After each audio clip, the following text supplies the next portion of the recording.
말씀을 하고 있는데 7절 말씀처럼 그들의 그 모든 땅과 지경들이 유다의 남은 자들의 것이 된다. 유다의 남은 자들이 누굽니까? 스바냐입니다. 그들의 것이 된다. 성경의 결론이지 않습니까? 요한계시록의 결론이지 않습니까? 이 땅의 모든 것들은 여호와와 그의 백성의 것이 된다.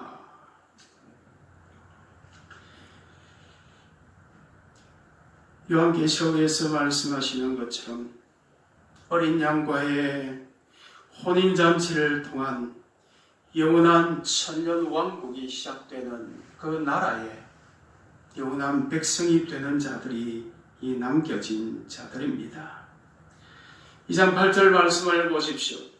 이제는 모압과 암몬 나라가 나타납니다. 평소에 하나님 백성들을 비방하고 여호와를 믿는 그들을 핍박했던 그들의 교만에 대해서 하나님께서 심판하시는 말씀입니다. 2장 9절 말씀, 우리가 구약 성경에서 나타나는 말씀 가운데 하나님께서 반드시 그렇게 행할 것이라고 약속하는 말씀이 뭡니까? 언약이죠. 그런데 하나님께서 그렇게 언약을 말씀하실 때 맹세를 하시는데 그 맹세하시는 대상이 누굽니까? 자신을 두고 맹세합니다. 세상 그 어떤 것들도 영원히 존재하는 것도 없고 믿을 수 없는 대상도 없기 때문에 절대로 변치 않는 그 영원한 약속을 하나님은 자신을 두고 맹세합니다. 내가 나를 두고 맹세하노니 이 약속은 반드시 이루어진다. 그것이 언약입니다. 모압은 곧 소돔입니다. 그리고 암몬은 고모라입니다. 그들을 심판하셨던 하나님께서 동일한 심판을 지금 말씀하고 있는 내용입니다. 그래서 모압이 곧 소돔과 같을 것이고 암몬 자손은 고모라 같을 것이다. 그렇게 심판을 받게 될 것이라고 말씀하는데 이스라엘 남은 백성들을 향하여서는 너희들은 내 백성이다. 암밋 내 백성이다. 이스라엘의 남은 자들, 스바냐들, 그들이 이 땅을 차지할 것이라고 말씀합니다. 세상에 많은 사람들이 어떻게 하면 남보다 더 많이 가질까? 어떻게 하면 더 많은 넓은 땅을 차지할까? 창세기는 처음부터 땅에 대해서 말씀을 합니다. 창세기 말씀에 보면 아브라함과 조카 롯이 함께 살았습니다. 그러다가 하나님의 축복으로 많은 재산을 소유하다 보니까 이제 함께 동거하기가 어려웠어요. 그때 아브라함의 멋진 모습을 보이지 않습니까? 눈앞에 보이는 넓은 땅을 네가 먼저 차지해라. 아브라함이 어른이기 때문에 먼저 차지할 권한이 있지 않습니까? 그러나 네가 오른쪽을 차지하면 내가 좌측을 차지하고 네가 좌하면 내가 우하리라. 그렇게 먼저 차지했는데 롯이 먼저 차지한 그 땅이 소알 땅이라고 했는데 뭐라고 묘사를 하고 있습니까? 마치 에덴 동산 같았더라. 푸른 초지가 끝없이 펼쳐져 있고 물이 흐르는 곳, 에덴 동산과 같은 그러한 곳을 눈에 보이는 곳을 롯이 차지했지만 그러나 아브라함은 하나님의 약속의 말씀을 따라서 그 땅에 남았더라. 그렇게 말씀을 하는데 창세기는 처음부터 어떤 자가 땅을 차지하는가 그 그 말씀을 들려주고 있기도 합니다. 2장 10절 말씀을 보십시오. 그들의 심판을 받는 이유가 교만이다. 이 땅의 주인은 원래 누구십니까? 천지를 창조한 하나님이지 않습니까? 그런데 마치 자기 땅인 것처럼 그렇게 하나님을 부인하고 하는 자들, 교만한 자들. 대표적인 그 교만한 자가 누구였죠? 사탄이죠.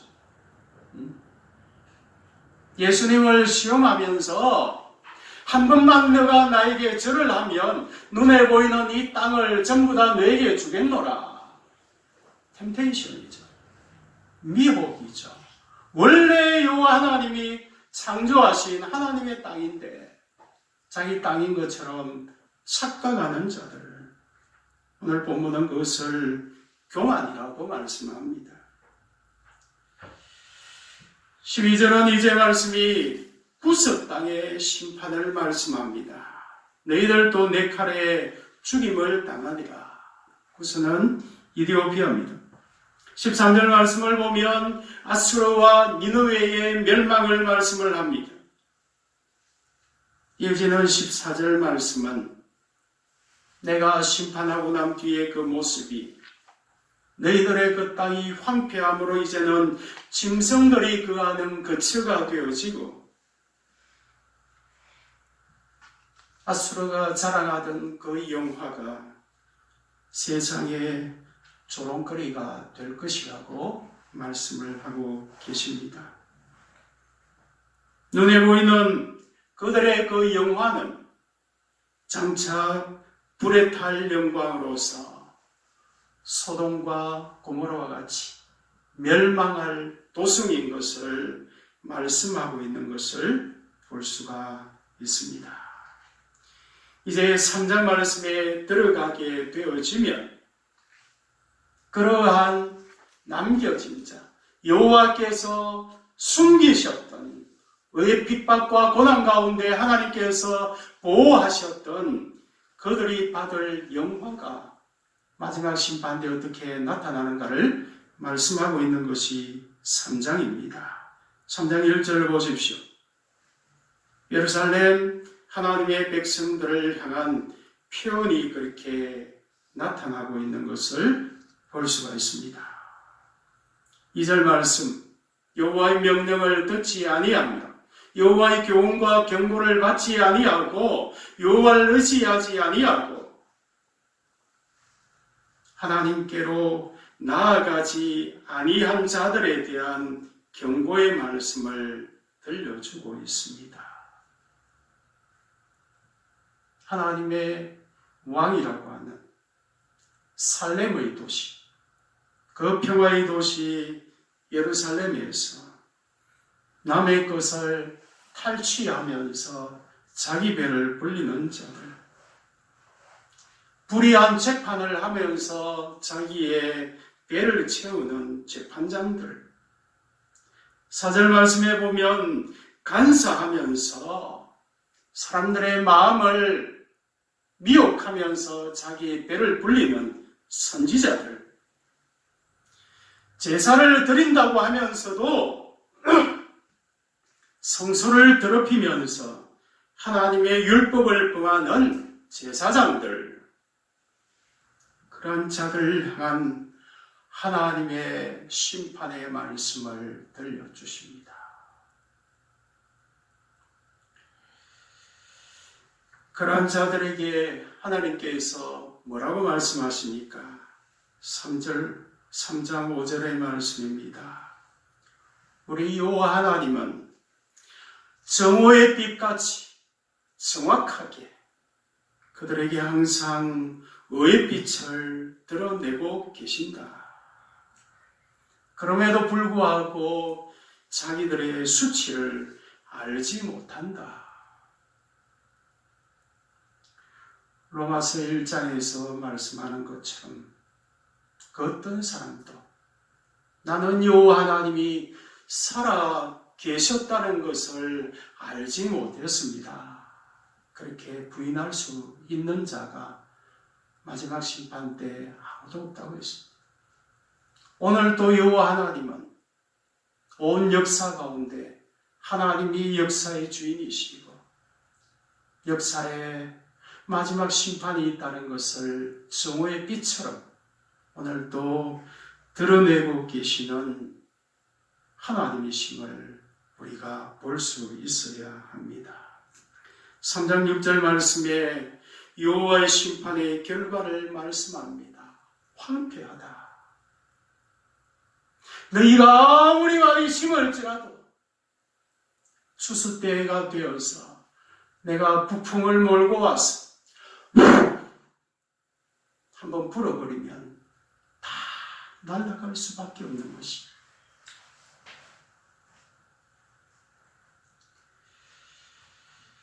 너희 인생이 무엇이며 너희 인생은 잠깐 보이다가 사라지는 안개와 같은 자들이다.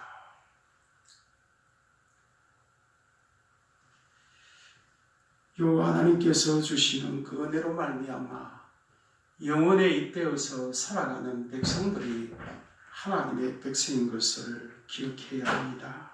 3장 7절 말씀, 여호와의 말씀이 끊어진 시대.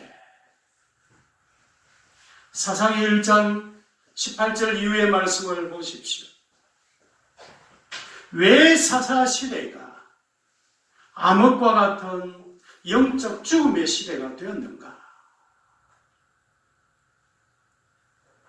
자기의 소견에 오른 대로, 다시 말하면 전부 다 자기가 맞다고 생각하는 자기 생각대로 살아갔던 그 사사시대의 그 이후의 말씀이 사사기 1장 가운데 나타나는 것처럼 그 시대에 살았던 모든 자들은 다 그 열조에게로 돌아갔고 그 다음 세대는 여호와께서 자기 선조들에게 베풀었던 그 영적인 축복과 기적을 하나도 배우지 못했기 때문에 아는 자들이 하나도 없었더라.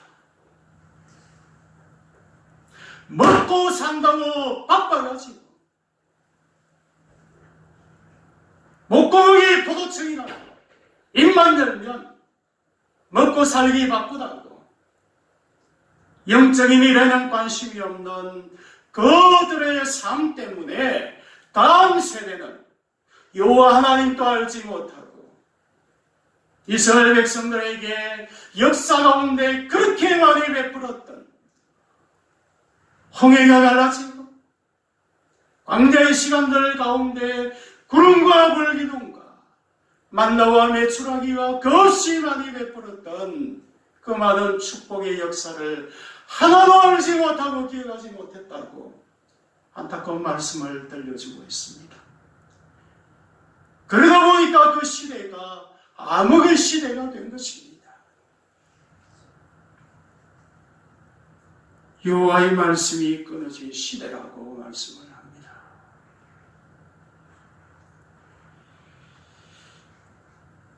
그렇게 영적 어두운 시대 가운데 숨겨져 있던 자들, 이름도 없이 뜻도 없이 여호와의 그 의로만 날마다 받으면서 하나님의 그 은혜를 누리며 살았던 그러한 자들, 그들을 향하여서 내가 일어나서 세상을 심판할 그때까지 너희는 나를 기다리라. 믿음으로 인내하며 끝까지 그 믿음의 순례의 걸음을 걸어가야 한다고 말씀하고 계십니다. 그렇게 온 땅을 심판하고 나면 그 땅에 남은 자들이 누가 남는가? 그리고 그들은 도대체 어떤 자들인가? 그것을 설명하는 구절이 3장 9절과 12절 가운데 나타나는 말씀인데, 혼인잔치의 비유는 선한 자와 악한 자를 구별하는 것이라고 했는데,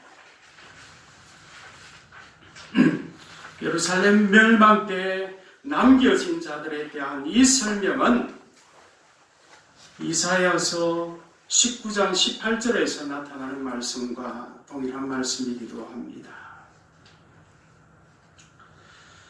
3장 9절 말씀 우리 다 같이 한번 읽어보겠습니다. 3장 9절 말씀 함께 봉독합니다. 그때에 내가 여러 백성의 입술을 깨끗하게 하여 그들이 다 여호와 이름을 부르며 한 가지로 나를 섬기게 하겠다.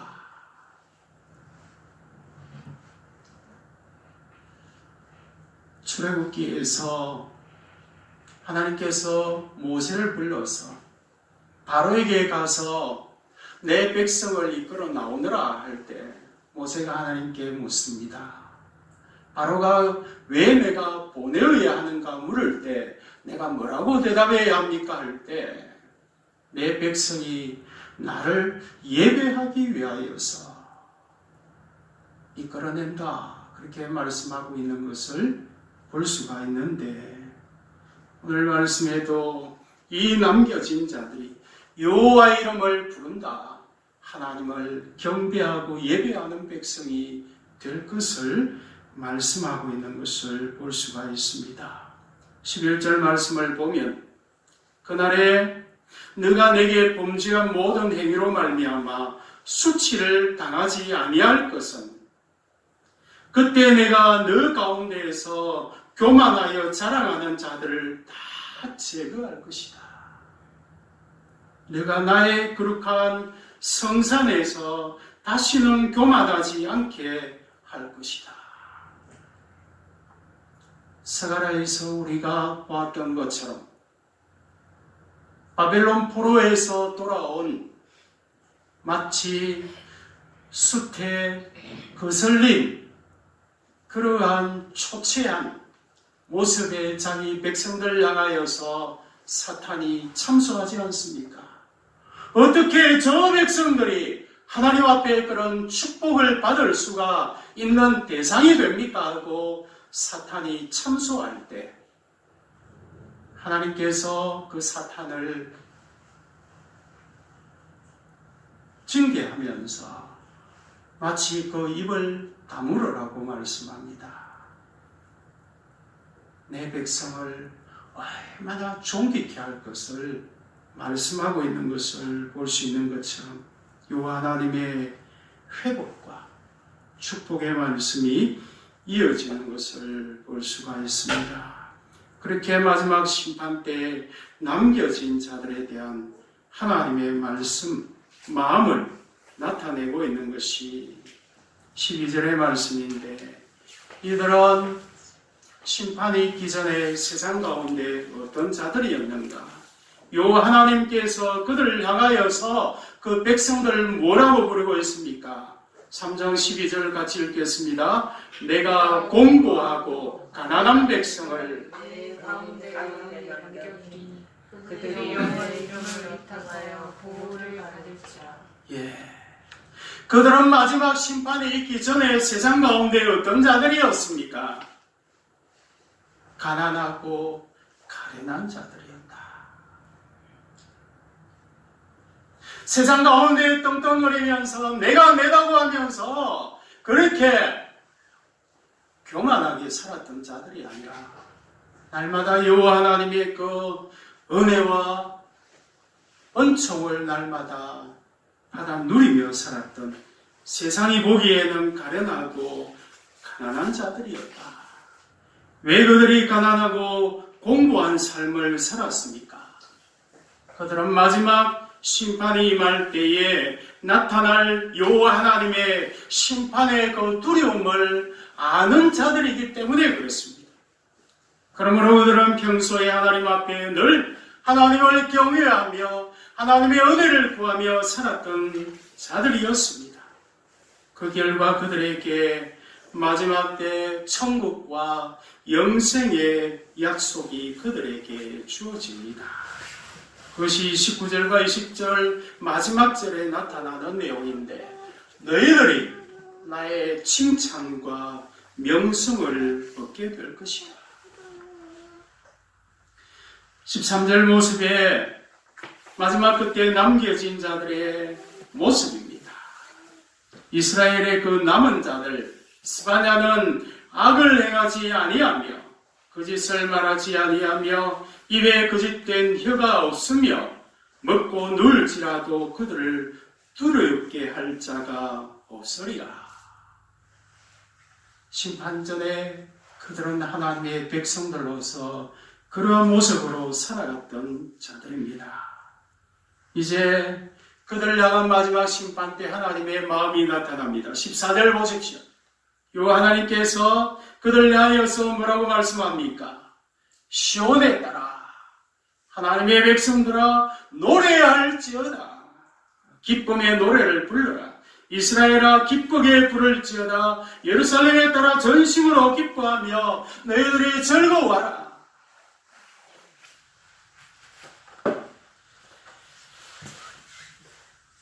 왜 그들이 근본적으로 즐거워해야 합니까? 15절 말씀입니다.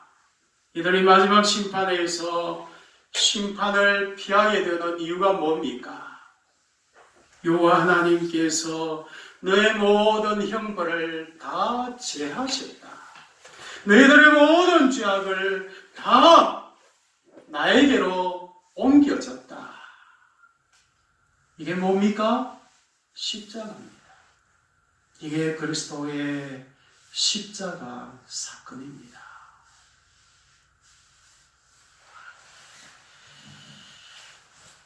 너희는 마지막 심판의 날에 모든 세상이 다 소망을 잃고 두려워 떨고 할 때 너희들은 손을 늘어뜨리지 말라. 무슨 말입니까? 자포자기하지 말라는 겁니다. 너희들을 위하여서 또 하나님의 심판이 있다고 말씀을 합니다. 그러면서 마지막 종말에 그 백성들을 향한 하나님의 노래가 나타납니다. 구약 성경 가운데 많은 곳에서 노래가 나옵니다. 이스라엘 백성들이 홍해를 건너고 난 뒤에 자기를 쫓아오던 그 애굽의 수많은 군대가 홍해에 빠져 죽는 그 모습을 보고 난 뒤에 미리암의 노래가 나오고 모세의 노래가 나옵니다. 그와 같이 구약의 수많은 노래가 나오는 그 모든 노래는 하나님의 감격이 있을 때, 하나님의 기쁨이 북받쳐 올라올 때 나타나는 노래입니다. 그러므로 그 노래 자체가 하나님의 마음을 드러내는 메시지라고 할 수 있습니다. 이 노래한 이유가 뭡니까? 스바냐, 마지막 종말 때 남겨진 자들, 그들을 향한 하나님의 노래입니다. 17절 이 한 절 가운데 가장 강조되는 단어, 반복되는 단어가 뭡니까? 너입니다. 너라는 지시대명사입니다. 너의 하나님 여호와가 너의 가운데 계시고 너 때문에 기쁨을 이기지 못해 하시고 너로 말미암아 내가 즐거이 기뻐 찬양하노라. 하나님이 말씀하고 있는 그러한 기쁨의 노래의 이유가 나타나는 내용입니다. 우리가 마지막 심판 때에 나타나는 이런 하나님의 즐거움을 이해를 잘 해야 됩니다. 하나님께서 평소에 하나님이 없다고 떵떵거리고 살던 그러한 죄악된 자들이 마지막 때 심판을 받으면 그 모습을 보고 그래 속이 시원하다. 우리가 대리만족처럼 때때로 느끼던 그런 것처럼 하나님도 그 모습을 보고 마음이 시원하다. 그런 마음에서 하나님의 기쁨이 있는 게 아니라는 겁니다. 에스겔서에서 말씀하는 것처럼 악인들의 멸망하는 것을 내가 기뻐하겠느냐. 어떤 악인 한 사람도 그 죄 가운데 심판받는 것을 우리 하나님은 기뻐하는 법이 없습니다. 안타까워하십니다. 그럼에도 불구하고 이 마지막 종말 때 하나님이 기뻐하시는 그 기쁨의 근본적인 이유는 하나님의 백성들인 의인을 구원하는 것을 인한 기쁨입니다. 심판전에 의의 핍박 가운데 그러한 의의 백성들은 하나님을 믿는다는 이유로, 하나님을 의지하며 믿음 가운데 산다는 이유로 마태복음 5장 16절에서 말씀하는 것처럼 너희에게 고난과 핍박이 나타나는 것이 당연한 것이다. 너희 앞선 선지자들도 세상은 다 그렇게 핍박하였느니라. 그렇게 말씀하고 있는 것처럼 그 모든 너의 핍박을 다 이겨내고 세상 가운데 숨어 살면서 그렇게 살아갔던 그러한 남겨진 자를 향한 하나님의 기쁨, 너희들이 나의 명성과 칭찬을 얻게 될 것이라고 하는 하나님의 그 기쁨의 노래가 마지막에 터져나오는 것을 볼 수가 있습니다. 그런 심판 가운데 감추어진 하나님의 그 기쁨의 노래, 그것이 스바냐였습니다. 오늘 세상의 모습은 어떻으며 오늘 나의 모습은 어떻습니까? 스바냐의 그 시대처럼 오늘 우리의 살아가는 이 세상의 모습도 다르지 않습니다. 하나님을 알지 못하는 죄악된 세상의 모습은 어느 시대나 동일합니다. 그러나 그런 가운데 오늘 나의 모습이 하나님 앞에 어떤 삶인가를 기억하면서 우리도 오늘 영적 스바냐로서 하나님의 기쁨이 되어지고 하나님의 소망이 되어지고 더 나아가서 오늘 대한민국과 이 천한 땅을 위한 우리가 하나님 앞에 기쁨이 되어지고 소망이 되어지는 복된 백성들이 되어지기를 예수 그리스도 이름으로 축원드립니다. 다 같이 함께 찬양하겠습니다.